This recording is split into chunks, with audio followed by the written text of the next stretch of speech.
Man, that was really seamless. I forgot to unmute our microphones. Oh, jeez. Ladies and gentlemen, welcome back to the Mike at the Stripe podcast. As you can tell, we are a little out of practice. It has been another month since our last episode. Life has been lifing as of late, to say the least. Seth, how have you been? I've been fantastic. Obviously, still working on the race car to get that ready as plan to we plan to come out with the car after the national event. That's the hope. We got a lot of work to do though. Well, you are running out of time considering the national event is this weekend. So, yeah, we got a little bit of stuff to talk about that in a little bit. But first, we got to get through some interesting stuff here as I need to pull up my notes again. Hello, I am brighter now. First off, the Gulfstar Bracket Races $100,000 entries are open. If you head over to gulfstartv.com/bracket races, you can get entered into the $100,000 race over at Cordova, Illinois, that will be the July 1st or 2nd to the 5th. So that is about 1 month out from, right now, as you're watching this video. If this is afterwards on the VOD, we will be, of course, later than that. So from today, June 3rd, 2026, you have 1 month to get entered into the Cordova race for the Gulfstar Bracket Races $1,000 race. And if you are like, oh, hey, $500 is a little steep for the main event entry, there is currently $50 raffles on that same website. There have been 6 winners so far for the entries. Those including Colton Munson, Travis Reitzel, Jeff Jones, Steph Fuller, Owen Drake, and as of earlier today, Carter Logsden. You can join them if you enter that $50 raffle, and you could be joining us at the Cordova race. Of course, that is the Golf Stars and Stripes $100,000 race. I will be there, and we hope to see you at Cordova, Illinois, July 2nd to the 5th. Seth, of course, you've had some run-ins with Mr. Gall himself, of course, being on his podcast back in the day. What do you think about his races? Personally, obviously, being out here on the East Coast, I've never been to one, but I really would love to someday. If I can make it possible, I'd love to go out to there and either, announce it if he wants to have me out there for that. If I can find a way to race it, maybe, or even just go in general. Just any capacity, I'd love to go to one of them. Because they all seem like really a lot of fun. I know I have a shirt from the original Cash Harvest and the original Bracket Fest. So the irony is I'm wearing one of my Cash Harvest shirts actually right now, which is very, very ironic. I also have the 2024 edition of the Cash Harvest shirt sitting in my truck because I had to take that off for graduation. Speaking of, I'm graduated. We finally made it through high school. So... So yeah, we survived, and a lot more racing and maybe announcing to come. With that being said, Seth, next weekend is your Epping national event, the New England Nationals. First off, give us a little bit of a rundown of what you're going to be doing, a little bit of preview of the event, and how you're feeling. All right, so first things first, this weekend, June 5th through the 7th, starting on Friday, the 13th annual New England Nationals presented by BP Auto. It is the 75th anniversary of the NHRA, the 60th anniversary of New England Dragway. So two big anniversaries for organization and a track that's part of the organization coming together for one weekend. This is going to be a big weekend, of course. The second year in a row, I got the absolute honor of being on the mic, which is going to be a lot of fun. I don't know if there's going to be, obviously, I'm assuming there's going to be some legends popping in, but I'm not sure where, who, and when.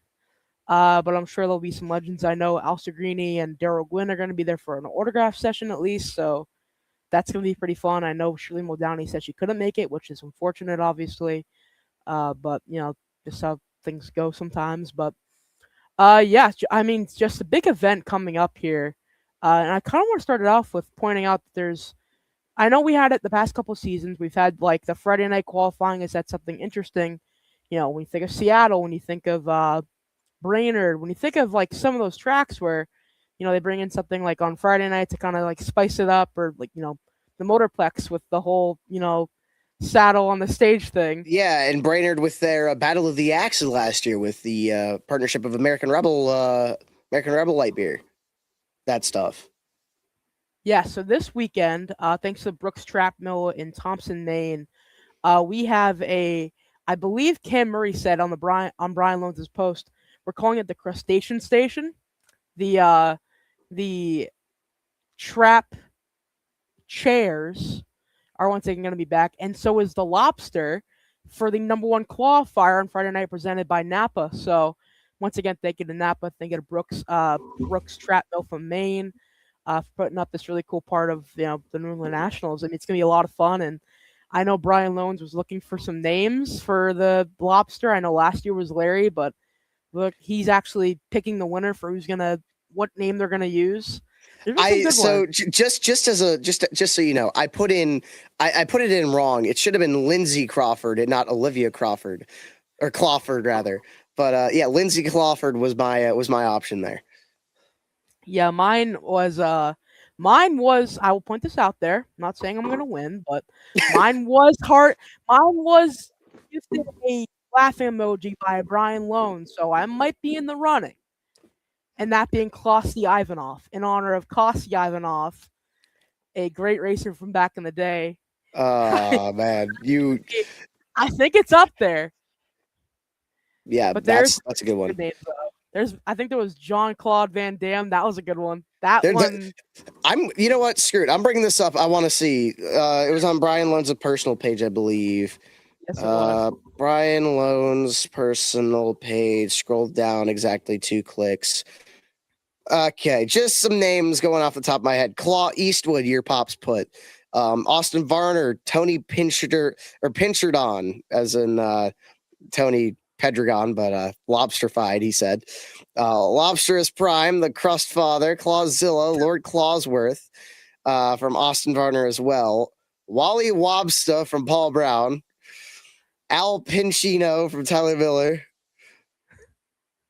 Claude Duboyle from Nathan Varney. Nitro Nick the Lobster, Full Send Fred, Freddy the Fuel Lobster. Doug Clawlita is a great one. That's a good one. Yeah, Doug Clawlita is so underrated. Ron Sangiovanni Jr. What a name. Mobster the Lobster was one that I saw, and I love that one. That's funny. Yeah, Nitro. Yeah, there's a few good ones there. Capone the Mobster Lobster. Yeah, Snap Daddy. So yeah, there's a lot of great options. So yeah, there could be some really good options come Friday. Stay tuned to NHRA.tv or FS1. With that being said, I'm going to go on a rant here, and this is just a personal thing.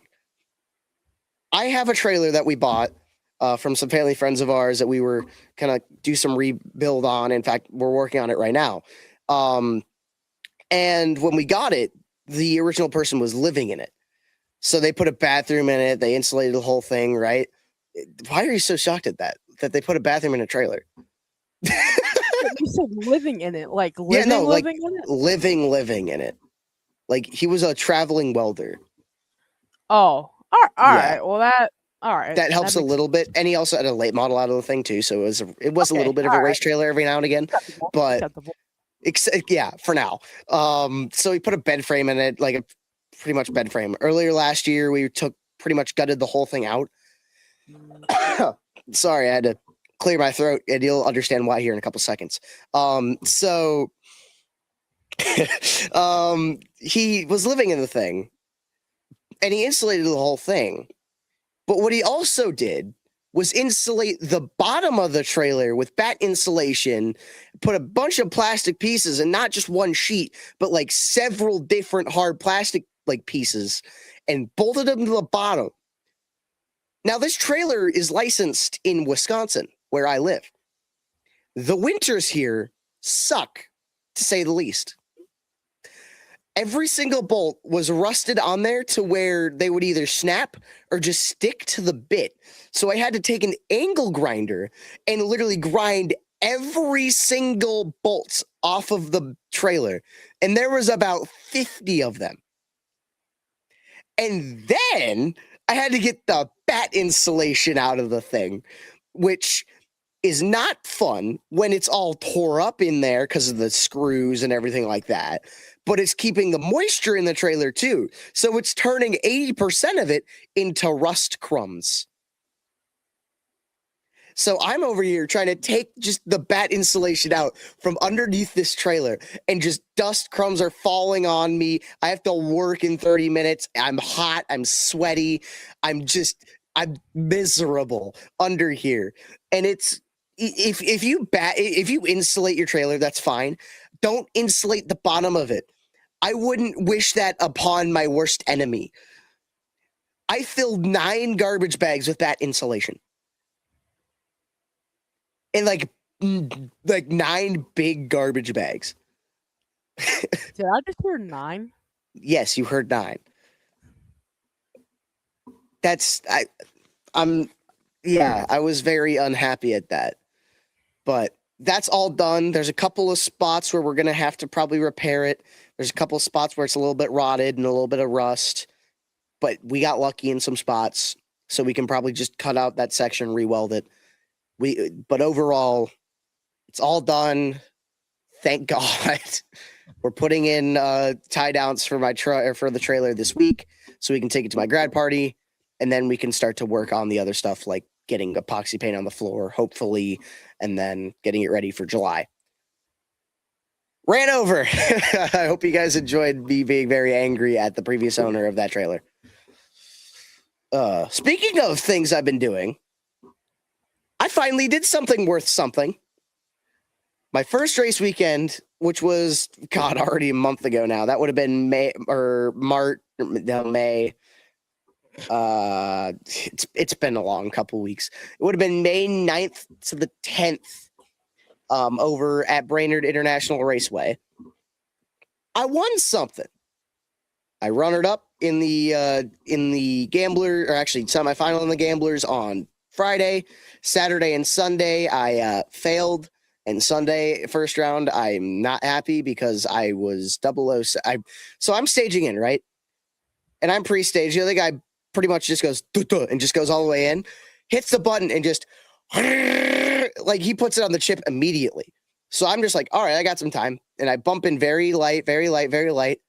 I just tickle the bulb, as always. I let go. I'm like, oh, that feels good.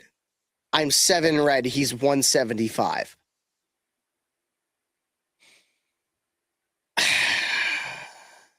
And they don't have buybacks at Brainerd. Yeah, I was very not happy at that performance. But they had a Gambler later that day, and I redeemed myself as I was 6-4-2 to win the race. So we made a little bit of money back, and I am very, very ecstatic. And that was. Did you get your pride back? No, my pride is gone. My pride is well gone. That's not coming back. As Boyd says, hang on, I gotta close some stuff on here. As Boyd says, sounds like a skill issue. It pretty much was. Thanks, buddy. Alrighty, with that being said, we got to get on to actual business. We got some national events to recap here, because we just had another new racetrack to the schedule, the Potomac Nationals at, Maryland International Raceway. One of 3 new tracks this season, actually technically 4. Do we want to count the Rock? I don't think we really can. I mean, it's a new national event.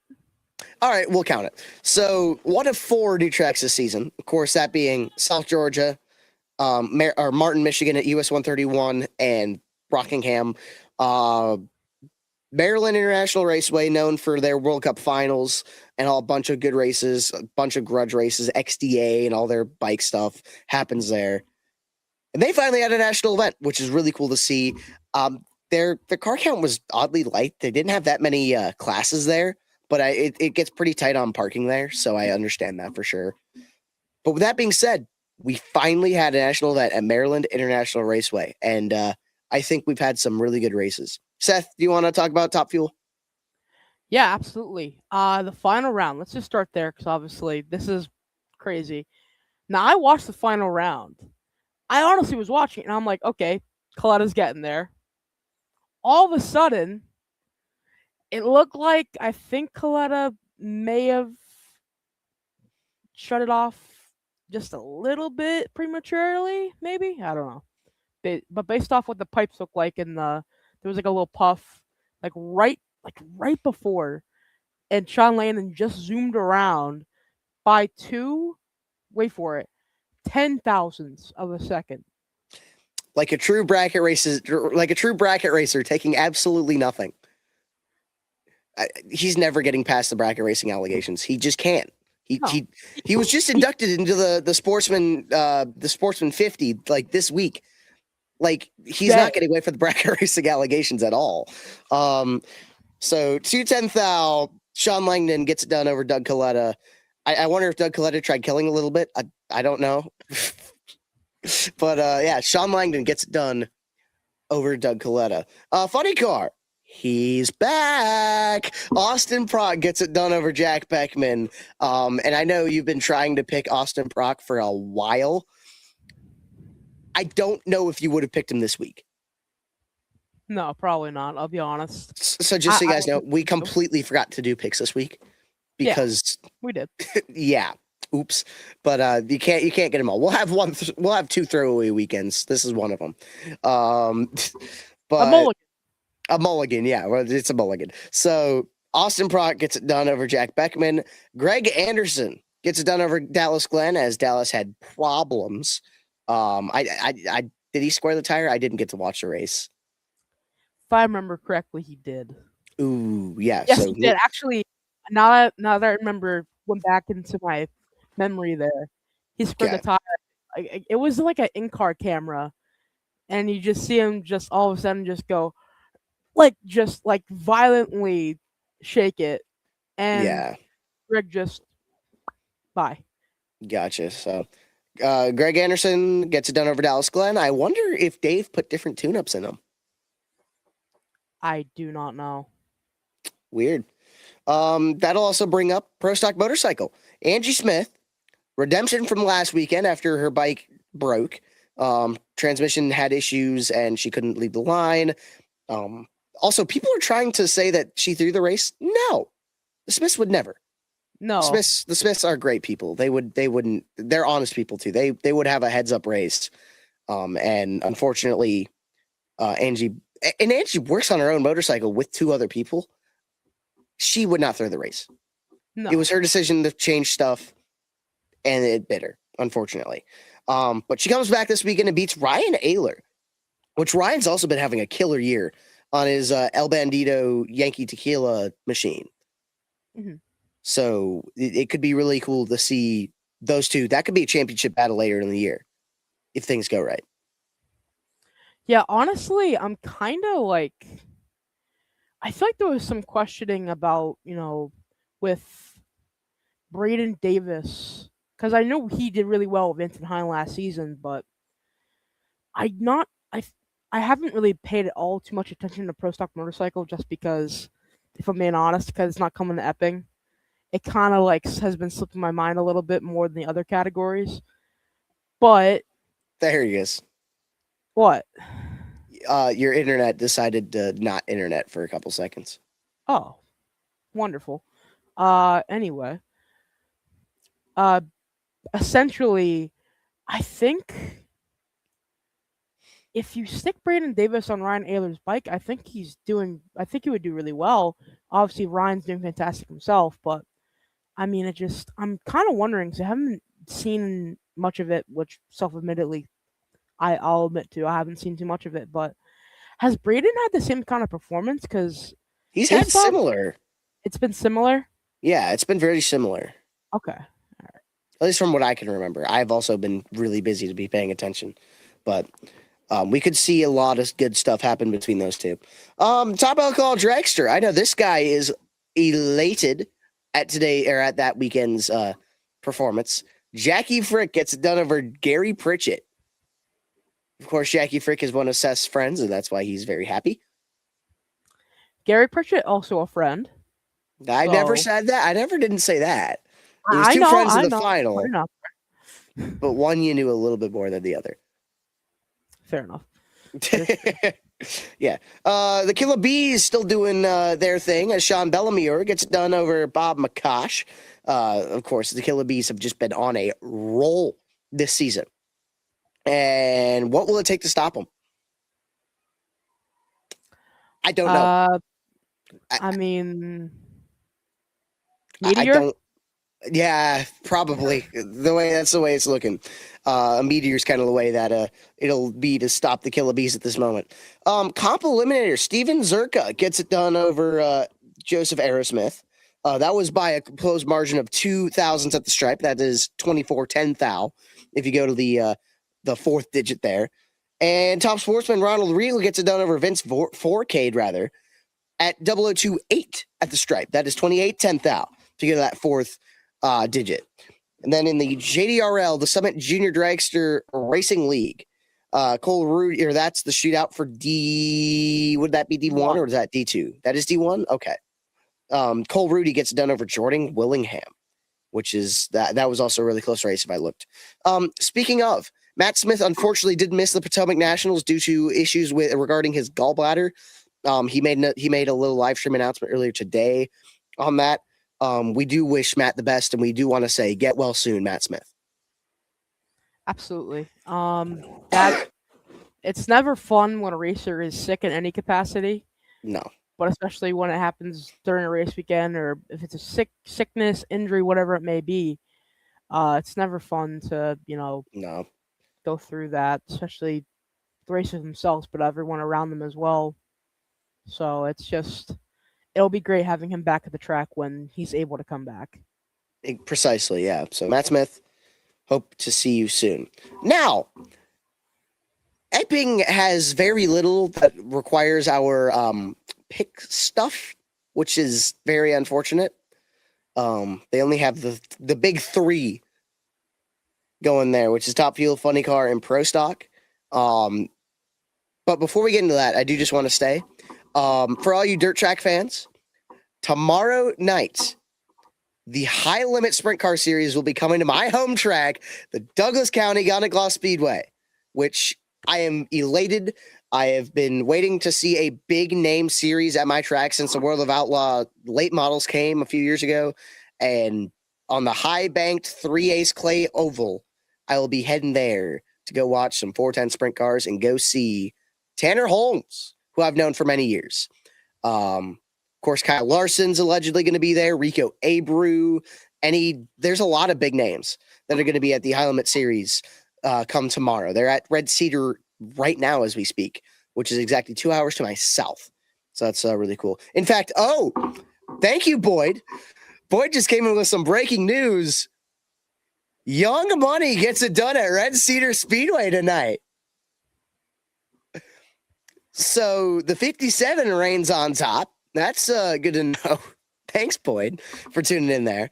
So yeah, I will be there tomorrow. Of course, actually, my buddy Boyd will be there. Come see me if you see me in maybe this hoodie. I'm not sure which hoodie I'm wearing yet. Probably this one. If you see this hoodie or this hat, and you're like, hey, I know him. Come say hi. I'll probably be somewhere. And of course, Seth, you'll probably be in your NHRA polo and your NHRA hat. I don't know if I'll be on an NHRA hat, but I'll definitely be in an NHRA polo. Hang on. I have let me get an example to show you guys what he'll probably be wearing if I can find it. Give me exactly 30 seconds. Keep them entertained. Okay. So I want to talk about it earlier, but obviously Gabe had to go on the rant about the trailer. But the New England Nationals this weekend, once again, when it comes to the classes that are going to be there, I know Gabe just said that there's not many classes. There is, let me go down the line here.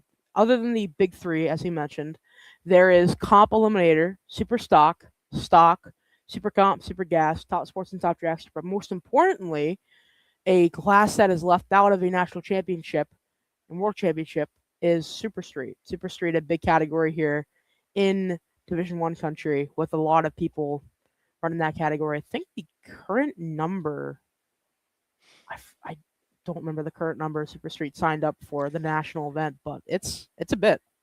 Yeah, there's a bunch of them. If you see this, that's that, and it's that man wearing it. That is, you're not, that is him. It is not. I didn't steal it from somebody. No, he actually got one. I don't know why. I still have I have like 4 of them. Do I need them? Probably not. But we have them. I'm kidding. I really enjoy working with my time at NHRA, whether it's the ET finals or the national event or a divisional. It's a lot of fun. Go D5. Boo! Go D1. No, okay. We're gonna be fighting come Vegas next or at the end of the year. We're gonna be heated about ET finals. With that being said, let's get into our Epping picks and wrap the show up. Seth, who do you got winning Top Fuel? Hey, buddy, you might want to look at your. You might want to look at the sheet. Oh, okay. We'll pivot real quick. All right, so I guess I'll be. I thought you were taking Maddie Gordon. You know, I was thinking about it, but I she's gonna do great. She might break through here, but it's Epping. Epping has good performance. True. Yeah. So we're gonna be this is gonna be probably a very interesting final round. Seth, go right ahead. I will say I did just check the weather. This is directly from, I think, Microsoft Edge. This is what the weather for Epping is this weekend. I didn't even use the Weather Channel. Just went straight to Microsoft Edge. Straight to Bing. Bing weather. We're using it is Bing weather, exactly. This is directly from Bing. Very trustworthy. You could have gone AccuWeather, and no one would have batted an eye. No, you had to use Bing weather. Can I just get to the weather? So Friday, 86 degrees. Saturday, 85 degrees. Sunday, 67 degrees. So there's going to be a pretty big dive in temperature. And I think because of that, it's going to kind of like... It's going to get fast. It's not always going to get fast. It's going to kind of lean onto the people who can like change their tune-up like that and have like no issues. And the thing you think about when you need that is experience. And I gotta say, I'm sorry. I'm so sorry. You left the door wide open.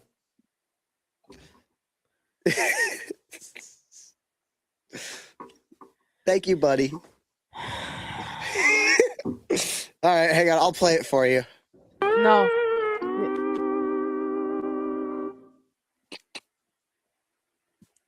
Anyways, so my pick, because of that, Alan Johnson, Doug Coletta. I think Doug Coletta come Sunday with the big change in temperature. I think if anyone can handle it, it's going to be Alan Johnson. He has some of the most experience in NHRA. I think he may, he's got to be top 3 for most championships in NHRA. He's got to be up there. Got to be. So I'm taking, if you say, okay, it's 90 degrees one day, it's going to be 70 degrees the next day. If there's one tuner that I want in my corner, I want AJ. No doubt about it. No, not at all. However, he has a teammate, and it's been proven pretty good. Give me this week's winner, last week's winner, and just roll it back all the way to Gainesville. Give me Sean Langdon, baby. Sean Langdon, Mr. 345 himself, Mr. Sportsman winner of himself, Mr. Bracket racer of himself. Give me Sean Langdon. He didn't win Gainesville. He didn't. That was Doug, wasn't it? No, it was Josh Hart. Oh, I'm so sorry. It's been a long week, man. It's only Wednesday and it feels like Friday for me, dude. That's how bad it's been. Well, let me just show Don't embarrass me more. Just Sean Langdon, Mr. Bracket Racer, Mr. 345. It's whitewashed. give me Sean Langdon for Top Fuel. He's white. Why does he keep doing that? Because your screen is reflecting. That makes sense. Got to turn adaptive brightness off. There we go. Now we got Technical tips with Gabe Killian. This is essentially what I just did to you with that. That actually happened during my senior sunrise. I got absolutely windmilled. Oh, my camera died. Great. The timing couldn't have been better on that. It really couldn't have. Hello? Do the Markiplier. Hellos. Yeah, so I got absolutely windmilled / posterized during our senior sunrise, which probably worth it. Funny car. I have JR Todd getting it done. Of course, won the Too Fast Too Tasty the past weekend, as well as supporting Rowdy Bush. Oh, there, my camera fully went. My buddy Boyd, I can attest to him getting absolutely posterized. Yeah, JR Todd repping Rowdy Bush. I think he's gonna go well at Epping. We haven't even talked about that, have we? No, we haven't. Unfortunately, one of my idols in racing has passed away last week. Rowdy Bush. Kyle unfortunately had an illness that rapidly progressed, and we lost one of my childhood heroes and one of many childhood heroes. We are all at a loss for words, and Samantha and Brexton and Lennox, we are here for you, and we are with you guys. Rest in peace, Rowdy Bush. Forever Rowdy. Yeah, that was one of those ones where you always remember like where you were when you found out. Like that's kind of like how big that hit everybody. Yeah. So I like how people kind of said this is kind of like our sport's Kobe Bryant, and that's a perfect way to say it. It really was. The other random thing is they both were wearing the number 8, which that's completely unrelated. And both passed away. I believe it was 41. Oh no! Don't start conspiracy theories. I'm not doing any conspiracy theories. I'm just saying that it's kind of odd how both legends of their sport, bona fide legends, both were the number 8, and both unfortunately passed at the young age of 41. That's just crazy. Shocking. Yeah, it's something. So unfortunately, he's the reason I have number 18 in every single one of my.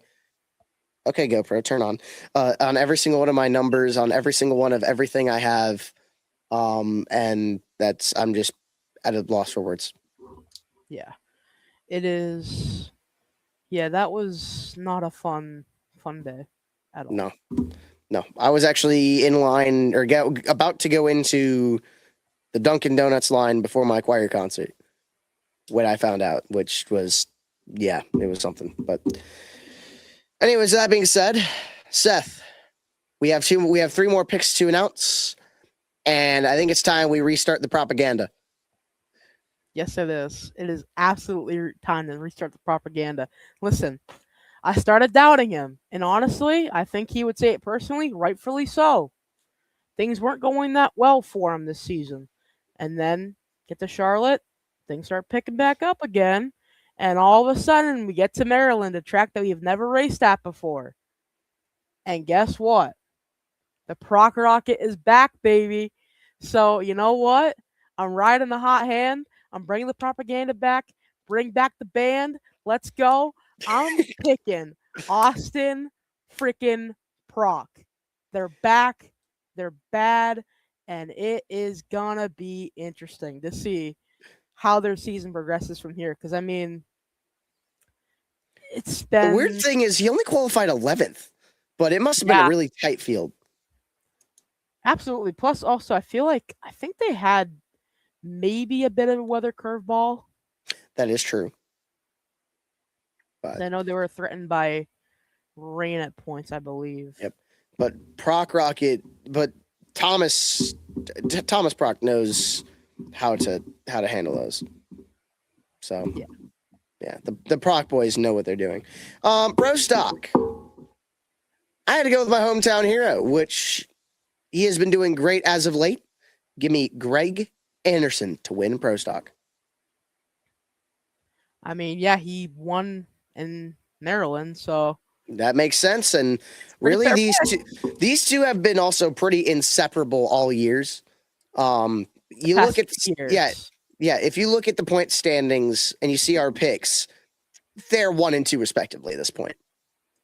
They might as well be 1 and 2, probably at the end of the year. I think they've been 1 and 2 for the better part for maybe more than a year, which is crazy. It's ridiculous. But with that being said, Seth, I believe we know who you're picking. So it's worked for me in the past. He won me a race and mission too fast too tasty challenge before. Which, speaking of which, I don't know why we didn't pick those. Anyway, I just noticed that. I literally, I think we both have been forgetting to do the actual too fast too tasty stuff, and really, should we really be doing the too fast too tasty picks? Yeah. All right, one moment. We don't have to do them this week. I'm just saying that I'll make it quick too fast. Yeah, we can do it. We can do it later. You can do it in the future. We can do it in the future. It's been a long couple weeks, so bear with us. That it has. Anyways, I am picking Dallas Glenn to win in Epping. Obviously, he reigning world champion. You know, he's been in the top 2 for a while, and I think he's gonna win this weekend. I think he's gonna want some revenge for how Maryland ended, and I think he's immediately gonna get his revenge here. And on top of it, this weekend, I get to see good friend of the podcast, Sadie Glenn. She's a good friend of the pod. Yeah, Sadie Glenn. She hasn't even mentioned the podcast to me. Has she been mentioning it to you? No, I'm just assuming she's a good friend. Yeah, well, she's a good friend in general. She's a good friend of ours. She's a good friend of ours, yeah. Have you seen her new profile picture on Instagram? I have. I told her about that today, and she's like, yeah. I'm like, I gotta buy a 360 cam, not to actually use it, just for that photo. Like that's great. And also another good friend of the podcast, one Thomas Gallstar TV. Thank you for tuning in to the Mic'd at the Stripe podcast. Oh, he tuned in this week. He just subscribed to the channel. Oh, no way. That's cool. Yeah. So I'm not going to check the YouTube now.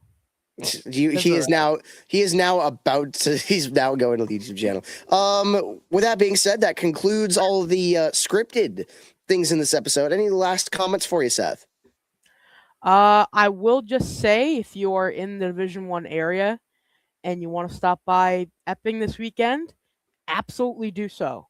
This is going to be a very fun, quick, and fast weekend. It's going to be hot on Friday, so unfortunately, we're not going to see those same conditions we've seen the past couple of years.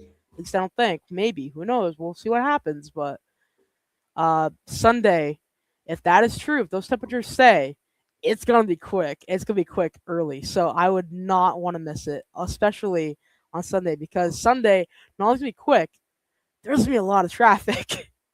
If last year is any like semi note of what this year's going to look like, you're going to want to be there very, very, very early, because even I was like, am I going to get stuck in traffic? Oh, you live 10 minutes from the track. What are you concerned about traffic for? Yeah, but there's still going to be traffic, though. So, man, why are you... Man... I don't know why you're worried about traffic. I'm gonna say, folks, whether you guys are a fan of drag racing, dirt racing, asphalt, whatever you're a fan of, motorsports is for everyone. And I do want to say, go out to your local racetrack and support. As this is there's homes being built next to racetracks, housing developments being built right next to racetracks, and racetracks closed because of these housing developments. My state had a right to race law about to be passed, and the governor said no. He vetoed it because, and I quote, people should use their land the way that they wish. Yeah. So with that being said, go support your local racetrack. Go get entries to the Golf Stars and Stripes $100,000 race. Again, golfstartv.com/bracket races. Or get entered to the raffles. Of course, those are still going on. Go watch some NHRA racing. Go watch some dirt track. Go watch some asphalt. Go watch any form of racing. And we will see you guys next time. Goodbye. Bye-bye. See ya.